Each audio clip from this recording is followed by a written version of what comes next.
Avant, Sansei Ito était un tout petit parti xénophobe, mais ça donc c'était avant que Sansei Ito ne remporte 14 sièges le 20 juillet dernier lors des élections sénatoriales. Sansei Ito totalise désormais 15 sièges sur les 248 que compte la Chambre haute.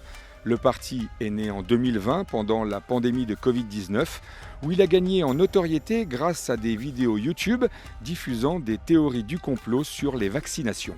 Plus récemment, Sansei Ito a élargi sa base électorale avec son programme nationaliste Les Japonais d'abord, mettant en garde contre une invasion silencieuse des étrangers. Son leader, Sohei Kamiya, 47 ans, fondateur et secrétaire général du parti, ancien enseignant et gérant de supermarché, explique qu'il veut rendre le pouvoir au peuple. Sansei Ito s'inspire directement de la mouvance MAGA, Make America Great Again, du président américain Donald Trump, du parti d'extrême droite allemand AfD et du Reform Party britannique de Nigel Farage. Pour Kamiya et son parti, l'afflux d'immigrés serait donc responsable de tous les maux du pays du soleil levant, de la criminalité au prix de l'immobilier, en passant par les incivilités au volant. Le Japon a toujours été méfiant à l'égard de l'immigration, mais face au vieillissement de sa population, le gouvernement a assoupli les lois ces dernières années dans le but de stimuler la main-d'œuvre et l'immigration est devenue un vrai sujet qu'il faut quand même relativiser.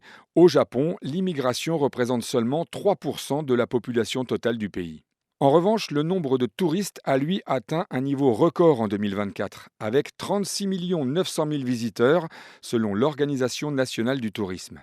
La montée en popularité de Sansei Ito reflète donc un malaise croissant face à l'immigration et au surtourisme, des problèmes que le gouvernement nippon cherche à résoudre, avec, par exemple, la mise en place d'un système électronique d'autorisation de voyage au Japon, mais visiblement sans convaincre.